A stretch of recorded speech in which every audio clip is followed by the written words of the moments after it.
You are here because you are tired. You are exhausted not by the weight of the world, but by the weight of a ghost you carry upon your back, a ghost that the world tells you simply to put down. You have been told to move on. You have been told that time heals all wounds, that the past is a foreign country, and that if you simply focus on the future, the pain will fade like a morning mist. But it has not faded, has it? I am Dr. Carl Jung, or rather, the echo of his thought, rippling through the collective unconscious to reach you now. And I must tell you a difficult truth. Moving on is a myth. It is a modern delusion, a mechanical concept invented for machines, not for the human soul. A machine can replace a broken gear and continue functioning. But the psyche? The psyche is not a machine. It is a living, breathing organism. Nothing in the psyche is ever lost. Nothing is ever truly left behind. When you try to move on without understanding the meaning of your suffering, you are not healing, you are running. And the thing about running from your own shadow is that the faster you run, the larger and darker the shadow becomes. Let us speak of this modern obsession with linearity. You view your life as a straight line, past, present, future. You believe that if you walk far enough away from the site of the trauma, the breakup, the failure, the loss, you will eventually be free of it. This is the great deception of the conscious mind. The ego believes it is the captain of the ship, charting a course away from the storm. But the unconscious mind knows no time. To the unconscious, the trauma that happened 10 years ago is happening right now, in this very second. It lives in the body. It lives in the dream. It lives in the anxiety that grips your throat when the room becomes too quiet. I once said that neurosis is always a substitute for legitimate suffering. Ponder this. Why do you try to move on so quickly? Because you refuse to suffer. You refuse to sit in the ashes. You want the resurrection without the crucifixion. But the psyche demands the toll be paid. When you force yourself to get over it, you are essentially burying a living thing alive. You take the pain, the grief, the anger, and you shove it into the basement of your mind, into the shadow. You think you have silenced it. You think you are functioning. You go to work, you smile at your neighbors, you say, I am fine. But down in the basement, that buried thing is growing. It is feeding on your life force. It turns into depression, into sudden rage, into a numbness that makes the colors of the world turn gray. You have not moved on. You have merely built a haunted house and chosen to live in the attic, pretending the noises downstairs do not exist. This is why moving on fails. It is an act of repression, not transformation. To truly heal, we must abandon the idea of forward motion. We must do the exact opposite of what the world advises. We must go down. We must descend. In alchemy, which is the symbolic history of the soul's transformation, the first stage is not the gold. It is the nigredo, the blackening. It is the decomposition. It is the rotting of the material in the flask. This is where you are now, though you fight it. You are in the nigredo. The structure of your old life has collapsed, and you are trying to build on top of the rubble. I say to you, let it collapse. Let the rot take hold. The descent into the unconscious is terrifying. It is the night sea journey. It is Jonah in the belly of the whale. It is the hero entering the dark cave. You fear that if you turn around and face the pain, it will devour you. You fear that if you look at the wound, you will fall into an abyss from which you can never return. This is a valid fear. The abyss is real. But it is only in the abyss that the treasure is found. The ancients knew this. They knew that to ascend, one must first descend. Nikia, the voyage to the underworld. You are trying to fly to the sun with wax wings, hoping to burn away your grief. But you must instead learn to breathe underwater. Stop trying to fix yourself. You are not broken. You are wounded, and the wound is trying to speak. The symptom, the anxiety, the heartbreak, the obsessive thoughts, is not the enemy. It is the messenger. It is the voice of the self, screaming at the ego to stop running. It is saying, look at me, acknowledge me, integrate me. We are not here to become happy in the superficial sense. We are here to become whole. And wholeness requires the dark as much as the light. The tree that would grow to heaven must send its roots to hell. So, put down the heavy baggage of moving on. Stop looking at the horizon. Look down. Look into the water. The face staring back at you, The sad, angry, broken face is the one that holds the key. We are about to open the door to that basement. We are about to stop running and turn to face the beast. Are you ready to stop moving on and start moving in? We have descended. The air is cold here, is it not? The noise of the world above, the advice of friends, the distractions of technology, is muffled. It is just you and the thing you cannot escape. You believe you are haunted by a person or a memory or a failure. You see their face when you close your eyes. You replay the conversations. You dissect the timeline looking for the moment it all went wrong. You believe that your suffering is about them. But I must tell you, it is rarely about them. It is about you. When we cannot move on, it is usually because we have encountered the shadow. The shadow is everything in us that we have rejected, denied, or forgotten. It is the bag we drag behind us. But the shadow is not just your darkness, your rage, your jealousy, your weakness. It is also your gold. Listen closely, for this is the mechanism of your entrapment. We often fall into a state of stuckness because we have engaged in projection.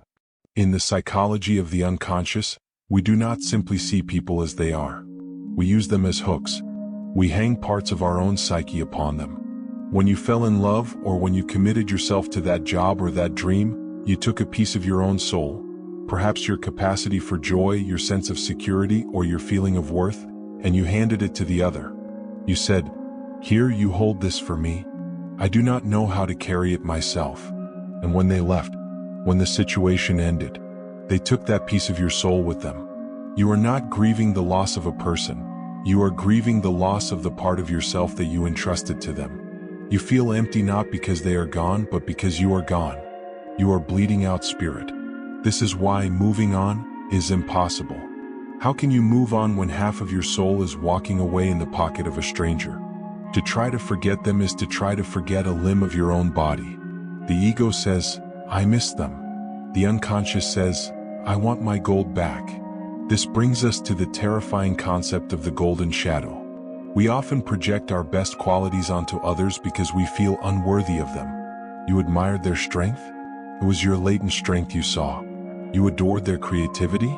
It was your unlived creativity reflected in the mirror of their eyes. You made them a god or a goddess, and in doing so, you made yourself a beggar. And now the god has fallen. The temple has crumbled, and you are left in the ruins, crying out for the idol to return. But the idol was never real. It was a screen upon which you projected your own potential. The pain you feel is the violent withdrawal of that projection. It is the psyche screaming, "You must become what you admired in them. You must reclaim the gold." But this is painful work. It is easier to mourn the loss of the savior than to become the savior of oneself. It is easier to play the victim of fate than to accept the responsibility of the creator. You are stuck because you are refusing the call to individuation. You are refusing to grow up. There is a part of you, the pure eternist, the eternal child, that wants to be held, that wants the world to be fair, that wants the lost object returned so that things can go back to how they were. But the alchemist knows that there is no back. Gold cannot turn back into lead. The ash cannot turn back into wood. We must confront the ugliness of your grief. Look at it. Do not sanitize it. You are angry. You are resentful. You are perhaps wishing ill upon those who hurt you. Good. Admit it. The nice person, the civilized persona you show the world, wants to forgive and forget. But the shadow wants blood. If you suppress the shadow, if you tell yourself, "I am a good person, I shouldn't feel this way," you give the shadow power. It will possess you. It will turn into bitterness that rots your bones. You must invite the shadow to the table. You must say, "I am angry. I am hateful. I am weak. I am terrified." Only when you acknowledge the reality of your condition can the transformation begin. As long as you pretend you are merely sad and not devastated, you are living a lie, and the psyche does not tolerate lies. This phase of the work is the confrontation. It is standing before the mirror and seeing not just the victim, but the participant. You let this happen. You gave your power away. You ignored the signs. You lived in a fantasy. Cruel? Perhaps. But healing is not a warm blanket. It is a surgical knife. We must cut out the infection of dependency. You are holding on to the past because the past is known, and the future is the great, dark unknown. You prefer the familiar hell to the unfamiliar heaven. You are clinging to the wreckage of the ship because you are afraid you cannot swim. But I am here to tell you, you can swim. You have simply forgotten how because you have spent so long holding onto the raft of another person. It is time to let go of the raft. Not to move on to dry land, but to learn to tread water in the abyss. To realize that the water is deep, yes, but it is also where life begins. We have faced the shadow. We have identified that you are missing parts of yourself. Now we must undertake the most dangerous part of the journey.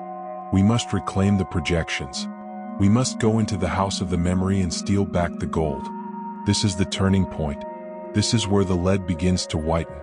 We have stopped running. We have looked into the mirror. Now we must speak. The mistake you make is treating your memory like a museum exhibit, something dead behind glass to be stared at or covered up. But the psyche is not a museum. It is a theater. And the figures in your mind, the lover who left, the parent who failed you, the version of yourself that was humiliated, they are actors on the stage. They are still acting even if you have pulled the curtains shut. You hear them muttering behind the curtain, do you not? To heal, we must engage in what I called active imagination. This is not mere daydreaming. Daydreaming is a passive escape.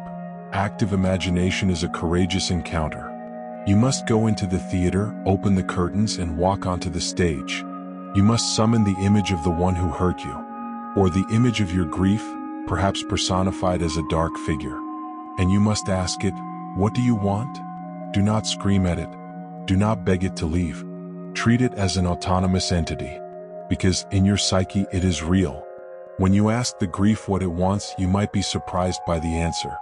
It might not say, I want to destroy you. It might say, I want you to rest. It might say, I want you to stop pretending. It might say, I am holding your capacity to love because you are not ready to hold it yourself yet. This is the great secret. The symptom is always an attempt at self-healing that has gone wrong. Your inability to move on is your soul's clumsy way of trying to preserve a connection to something vital. You are not possessed by a demon, you are possessed by a complex.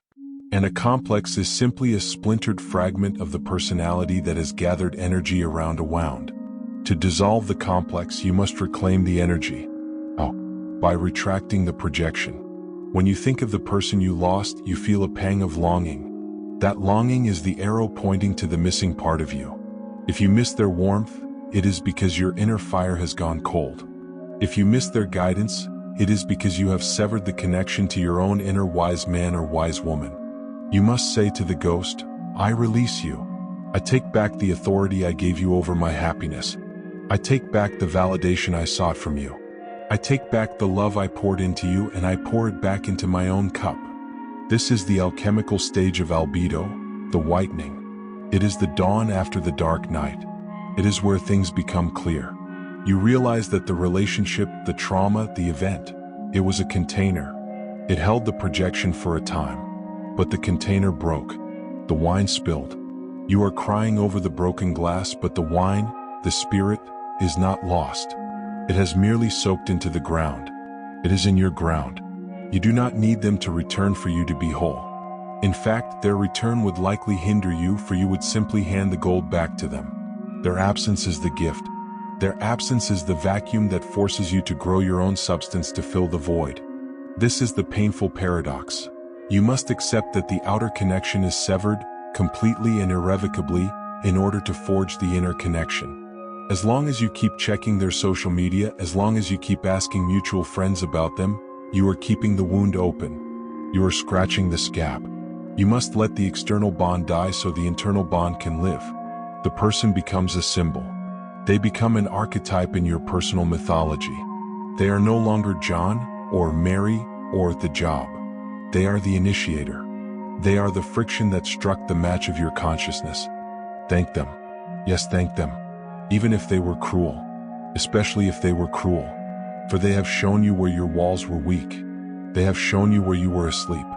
They have forced you into the fire. And now, as the fire burns away the illusions, what is left? We arrive at the final stage. The rubido. The reddening. The sunrise. You have descended into the darkness. You have faced the shadow. You have retracted your projections and spoken to the ghosts. You are standing in the ashes of your old life, and you realize something profound. You are still here. The worst thing you imagined, the loss, the abandonment, the failure, it happened, and you survived. The ego is terrified of death, but the soul knows it is immortal. By surviving the death of your old self, you have proven to your psyche that you are indestructible. This is the birth of the self. Moving on implies leaving something behind. But true healing is integration. You do not leave the past behind, you eat it. You digest it. It becomes part of your muscle, your bone, your blood. The tragedy is no longer a heavy stone you carry, it is the iron in your veins that makes you strong. I used the metaphor of the kintsugi, the Japanese art of repairing broken pottery with gold.